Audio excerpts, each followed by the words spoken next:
Assalamualaikum warahmatullahi wabarakatuh. Perkenalkan, saya Rahma Ruyanti Dewi dari kelas PTIK 2D UIN CHM Jambil Jambe. Nah, pada video ini saya akan membahas 4 materi.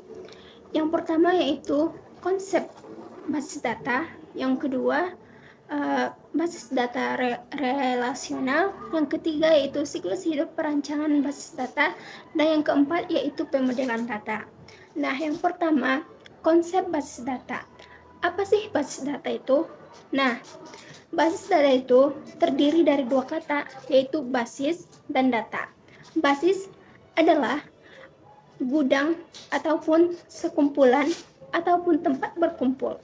Nah, data adalah representasi fakta dunia nyata yang mewakili suatu objek yang disimpan dalam bentuk teks, gambar, angka, bunyi, ataupun simbol.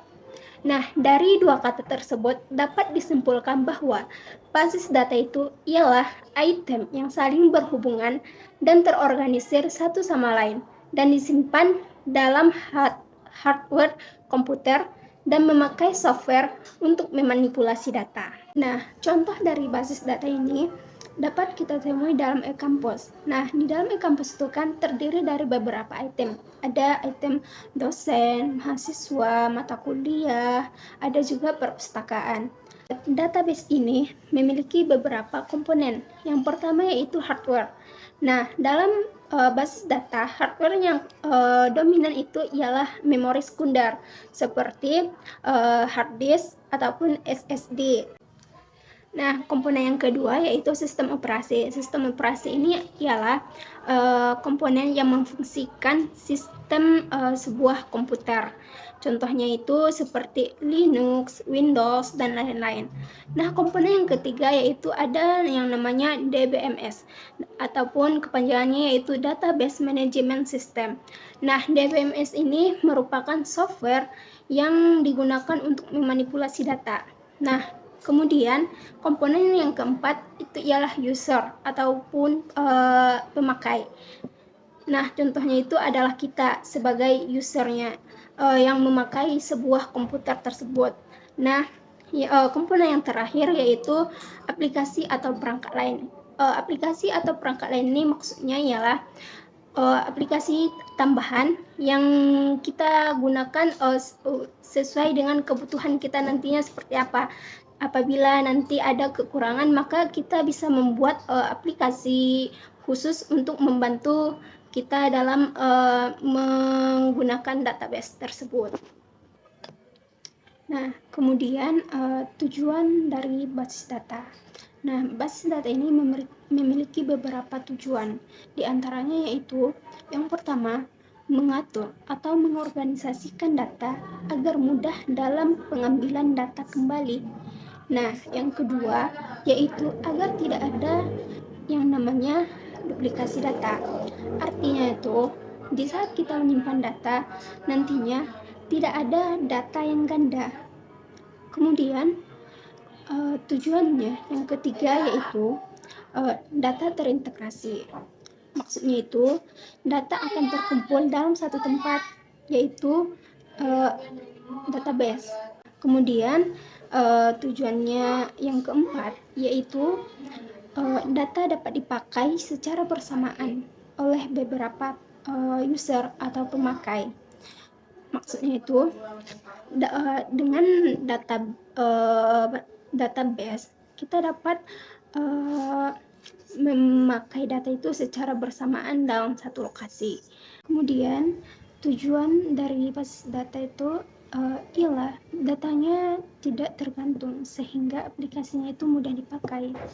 Terus informasinya itu selalu up to date, dapat diterapkan standarisasi pula. Kemudian tujuannya yang terakhir yaitu menyediakan struktur informasi yang alami dan dapat mudah untuk dipahami. Nah, poin berikutnya yaitu manfaat basis data. Nah, manfaat basis data ini Di antaranya yang pertama yaitu kecepatan dan kemudahan atau speed. Artinya, dengan basis data dapat memudahkan kita uh, untuk menyimpan ataupun memanipulasi data dengan cepat. Nah, manfaat yang kedua yaitu pemusatan kontrol data. Maksudnya itu data terpusat pada satu penyimpanan sehingga mudah untuk diakses kapan saja dan di mana saja. Nah, yang ketiga itu efisiensi penyimpanan. Nah, dengan basis data, penyimpanan kita juga akan lebih optimal. Kemudian yang keempat yaitu ketersediaan. Artinya ketersediaan ini data disebar di banyak lokasi. Misalnya data nasabah pada sebuah bank itu dapat diakses juga oleh cabang lainnya. Yang kelima yaitu keakuratan. Maksudnya ini dengan basis data kita akan lebih akurat. Tidak ada data yang sama di dalam penyimpanan. Kemudian yang keenam yaitu kelengkapan. Kelengkapan ini maksudnya kita dapat memasukkan data dalam jumlah yang banyak sesuai dengan kebutuhan kita. Kemudian yang ketujuh itu ialah keamanan. Nah, keamanan ini maksudnya yaitu pemakaian password untuk melindungi data-data penting kita. Manfaat berikutnya yaitu memudahkan dalam pembuatan program aplikasi baru. Dan yang terakhir yaitu user view. User view ini artinya kita dapat melihat langsung tampilan dari penginputan data yang kita lakukan. Nah, selain mempunyai manfaat yang banyak, ternyata database ini juga memiliki risiko pemakaian. Di antaranya itu perlu memerlukan personal khusus, perlu perangkat lunak bahkan perangkat keras yang khusus, kemudian perlu backup data secara eksklusif, kemudian terjadi konflik pada data yang dipakai secara bersamaan, kemudian perlu konsensus atau kesepakatan antara organisasi yang memakai basis data. Dari pembahasan konsep basis data ini ada tahapan atau tahap pengumpulan dan analisis data. Nah, pengumpulan dan analisis data ini ada 4 tahap. Tahap yang pertama itu ialah menentukan kelompok pemakai dan bidang-bidang aplikasinya. Kemudian tahap yang kedua yaitu melakukan peninjauan terhadap dokumentasi yang ada. Tahap ketiga yaitu melakukan analisa terhadap lingkungan operasi dan pemrosesan data. Tahap terakhir yaitu membuat atau menyusun daftar pertanyaan, di mana nantinya jawaban dari pertanyaan-pertanyaan tersebut akan dikumpulkan menjadi sebuah data dengan memperhatikan informasi penting dan prioritasnya. Nah, pembahasan yang selanjutnya yaitu tentang DBMS. DBMS adalah Database Management System yang merupakan sebuah software yang digunakan untuk memanipulasi database. Nah, DBMS ini memiliki 2 terobosan. Yang pertama yaitu RDBMS yang bertugas untuk mengorganisasikan, memaksimalkan, serta menghubungkan data yang tersimpan di database. Kemudian terobosan yang kedua yaitu DRDBMS. DRDBMS ini yang memungkinkan sebuah informasi didistribusikan, didiferensiasikan, diperbaharui, dan diakses seolah-olah data tersebut terpusat. Nah, DBMS ini juga memiliki fasilitas operasi. Yang pertama itu Define. Define ini bertugas untuk spesifikasi tipe data. Kemudian yang kedua yaitu Construct sebagai penyimpanan data.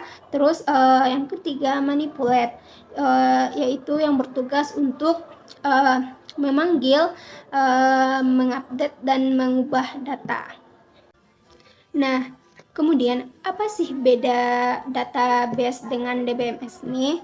Nah, bus data atau database itu kan merupakan kumpulan data. Sedangkan DBMS ini ialah aplikasi untuk mengelola database tersebut, baik itu untuk menambahkan data, menghapus, mengubah, dan menampilkan data.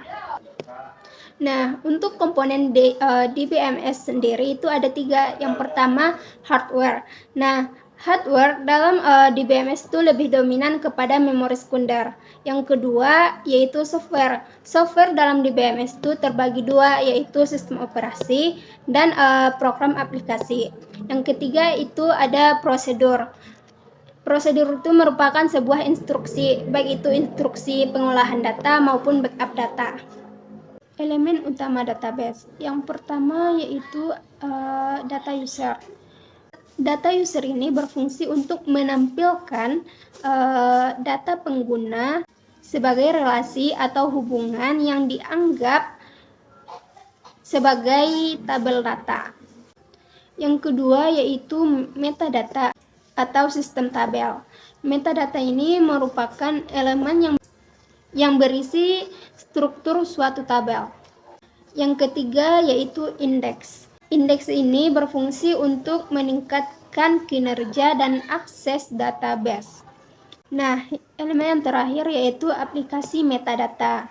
Aplikasi metadata ini merupakan elemen di DBMS yang menyimpan struktur dan format dari suatu database. Kemudian pemilihan DBMS. Pemilihan database itu dipengaruhi oleh beberapa faktor, di antaranya itu faktor teknis, faktor ekonomi, dan faktor politik organisasi.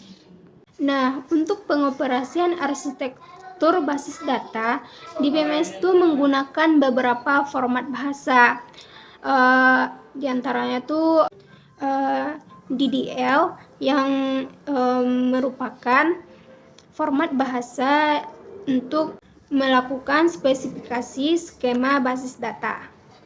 Yang kedua yaitu DML. DML ini merupakan format bahasa yang memperbolehkan pemakai untuk mengakses ataupun manipulasi data.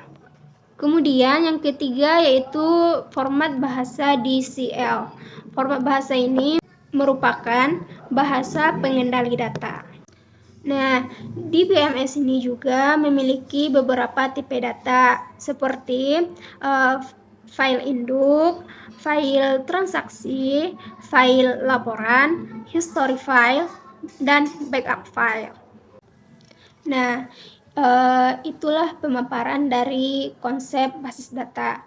Nah, yang kemudian yaitu bab yang kedua yaitu basis data relasional.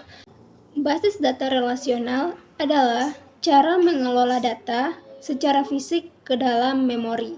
Nah, keunggulan dari basis data relasional ini yaitu memiliki bentuk yang sederhana dan mudah untuk dioperasikan. Nah, basis data relasional ini memiliki beberapa istilah yang harus kita ketahui. Yang pertama yaitu relasi. Relasi ini merupakan sebuah hubungan atau tabel yang berisi baris dan kolom. Kemudian yang kedua yaitu atribut. Atribut ini merupakan kolom dari sebuah tabel. Nah, yang ketiga yaitu tupel atau field. Tupel ini merupakan baris dari sebuah tabel. Nah, kemudian yaitu domain. Domain ini merupakan kumpulan nilai valid untuk satu atau lebih atribut. Nah, istilah selanjutnya itu derajat. Derajat itu merupakan jumlah atribut dalam sebuah relasi. Istilah selanjutnya itu cardinality. Cardinality ini merupakan jumlah entitas dalam sebuah relasi. Dan istilah relational key. Relational key ini terbagi 4. Yang pertama super key. Super key ini memiliki atribut yang unik, yang berbeda-beda tiap atributnya. Kemudian yang kedua yaitu candidate key, yaitu terdiri dari lebih dari satu key yang berbeda-beda. Kemudian yang ketiga yaitu primary key. Primary key ini merupakan candidate key yang terpilih. Kemudian yang keempat yaitu alternate key. Alternate key ini merupakan skema dari sebuah relasi. Yang terakhir yaitu rational integrity rules yang terdiri dari null dan entity integrity. Nah, bahasa pada basis data relasional tuh ada yang namanya bahasa query. Bahasa query ini terbagi menjadi dua, yaitu bahasa formal. Bahasa formal adalah bahasa yang diterjemahkan menggunakan simbol-simbol matematis. Contohnya tuh aljabar relasional dan kalkulus relasional. Yang kedua yaitu bahasa komersial. Bahasa komersial ini adalah bahasa yang diciptakan oleh programmer atau bahasa yang dibuat oleh programmer. Nah, bahasa ini sering disebut dengan user friendly. Contohnya tuh ada namanya SQL. SQL ini merupakan bahasa yang berbasis kalkulus dan aljabar relasional. Di sini juga ada yang namanya normalisasi. Normalisasi ini merupakan suatu proses memperbaiki atau membangun dengan model data relasional dan dikoneksikan dengan model data logika. Proses normalisasi ini adalah pengelompokan data elemen menjadi tabel-tabel yang menunjukkan entiti dan relasinya. Tujuan dari normalisasi ini ialah untuk mengurangi kerangkapan data, mengurangi kompleksitas, dan untuk memudahkan kita dalam pemodifikasian data. Itulah pemaparan dari bab 2, yaitu basis data relasional. Kemudian kita lanjut lagi ke bab ketiga, yaitu siklus hidup perancangan basis data. Perencanaan database atau database planning itu memiliki beberapa tahap. Yang pertama yaitu definisi sistem.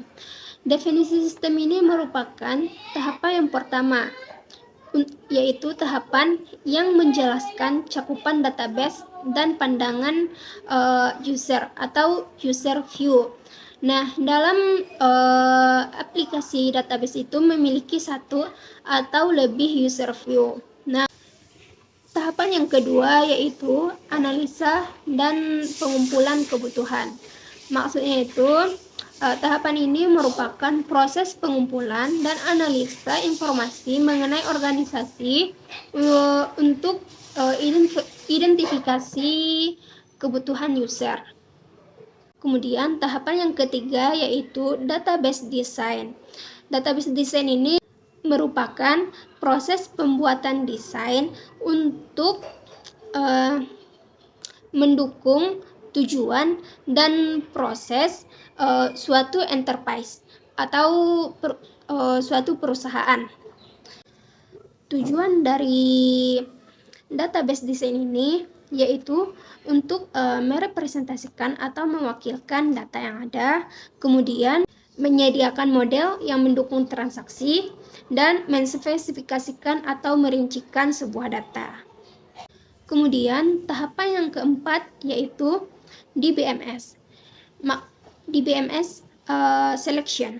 Maksudnya itu pemilihan DBMS yang tepat untuk mendukung aplikasi database. Kemudian tahapan selanjutnya yaitu desain aplikasi. Nah, desain aplikasi ini bisa berupa desain aplikasi interface yang sederhana, yaitu berupa desain grafis atau gambar.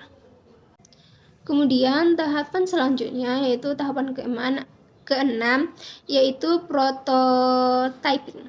Nah, prototyping ini merupakan tahapan pembuatan model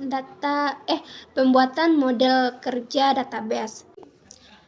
Tujuan prototyping ini yaitu untuk mengidentifikasi, memberi perbaikan, klarifikasi kebutuhan user, dan evaluasi fleksibilitas.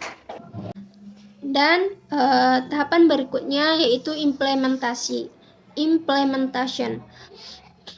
Nah, implementasi ini merupakan realisasi dari database dan desain aplikasi.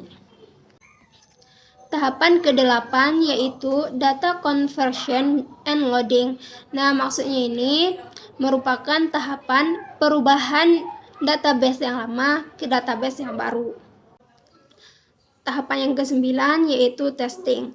Testing ini merupakan suatu pengujian apakah database tersebut masih ada kekurangan atau kesalahan, dan apakah database tersebut sudah siap untuk didistribusikan atau belum. Dan tahapan yang terakhir yaitu operational maintenance. Tahapan ini merupakan tahapan pengawasan, pemeliharaan atau perawatan. Nah, pengawasan di sini maksudnya yaitu mengawasi pengumpulan informasi supaya tahu mana yang error atau yang bermasalah. Untuk pemeliharaannya itu maksudnya adalah perawatan software atau sistem operasi yang kita pakai atau sistem informasi. Nah, kemudian poin selanjutnya yaitu prinsip perancangan basis data. Prinsip perancangan basis data secara umum yaitu integritas atau berhubungan. Maksudnya itu, tabel relasi harus saling berhubungan. Kemudian, hal-hal yang perlu kita perhatikan dalam perancangan basis data itu ialah pertama yaitu perspektif global atau pandangan menyeluruh. Kedua, yaitu gunakan perancangan atas bawah. Maksudnya itu, perancangan dari atasan atau pimpinan terlebih dahulu. Kemudian yang ketiga yaitu berikan informasi yang selektif atau yang sesuai tiap tingkat, tiap level atau tingkatannya. Yang keempat yaitu berikan database yang berbeda untuk manajemen yang berbeda.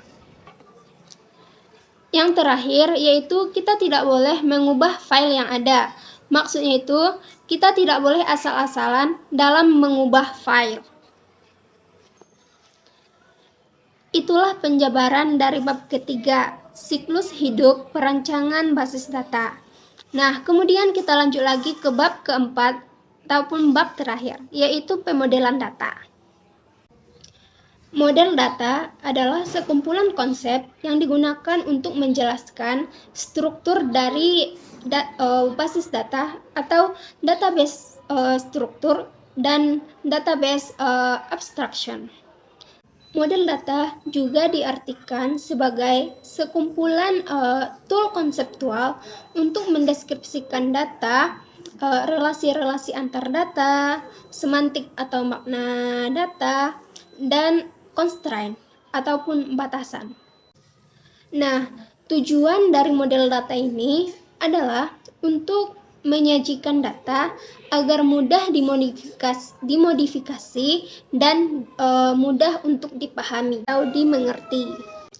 Nah, model data ini juga dikelompokkan menjadi 3, yaitu yang pertama model data berbasis objek, yang kedua model data berbasis record atau rekaman, dan yang ketiga yaitu model data fisik. Salah satu contoh dari model data berbasis objek yaitu entity relationship model. Nah, entity relationship model ini merupakan bentuk perwujudan dari model relasional yang berbentuk diagram, yaitu IR diagram. Konsep dasar IR modeling yang pertama yaitu entity types. Relasi entity didasarkan pada persepsi dunia nyata. Contohnya, mahasiswa dengan mata kuliah.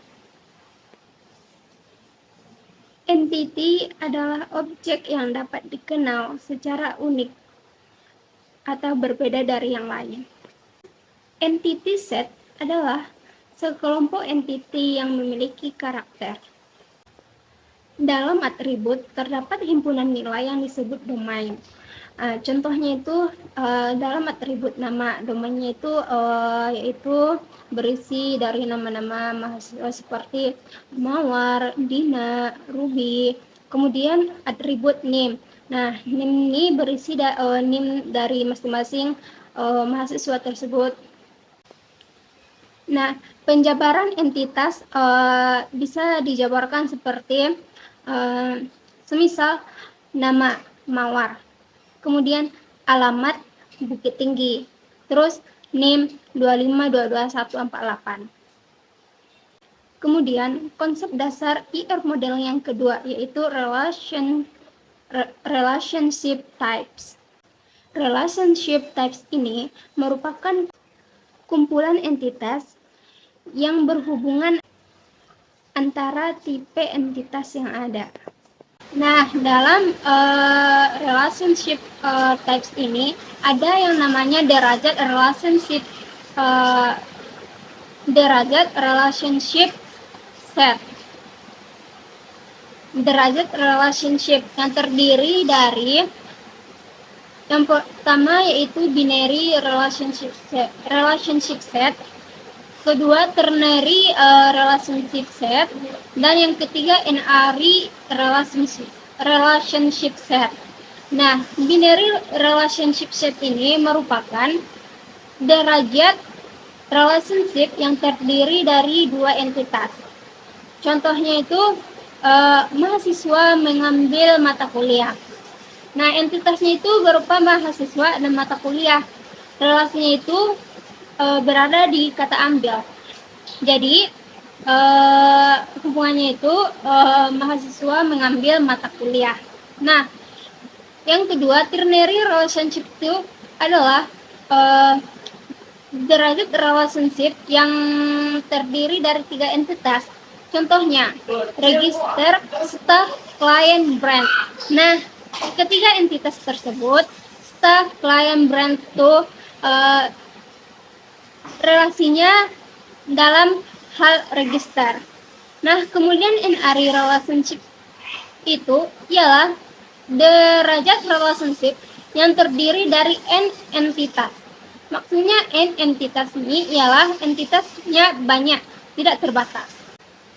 Derajat yang umum digunakan dalam relationship itu ada tiga. Yang pertama 1 ke 1. 1 ke 1 ini contohnya seperti mobil bawa supir. Mobil bawa supir.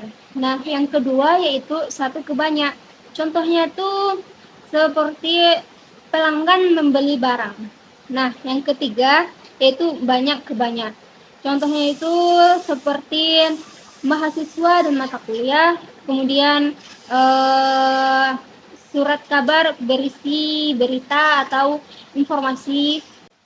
Nah, kemudian langkah-langkah dalam merancang diagram entity relationship itu ada 5 langkah. Yang pertama adalah mengidentifikasi dan menetapkan seluruh himpunan entitas yang akan terlihat. Kemudian langkah yang kedua ialah menentukan atribut key dari masing-masing himpunan entitas. Kemudian yang ketiga yaitu mengidentifikasi dan menetapkan seluruh himpunan relasi. Yang keempat yaitu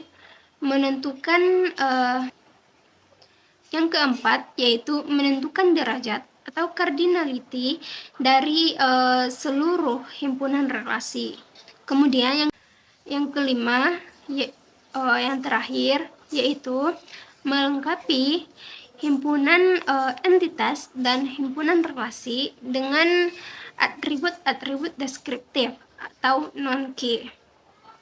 Nah, itulah pembahasan dari bab keempat, yaitu bab terakhir. Nah, itulah penjabaran dari keempat bab yang saya katakan di awal video.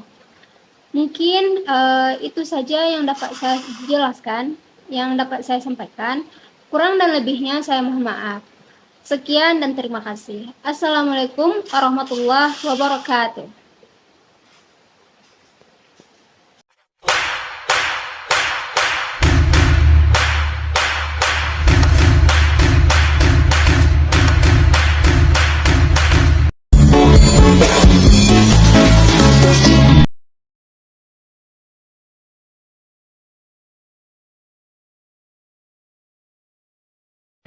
I've been searching for this all my life. You're just my type. I've been looking for a boy who can treat me right. Your dark hair, but those eyes so bright. They look into my soul and it sparks my life. Can I take you there?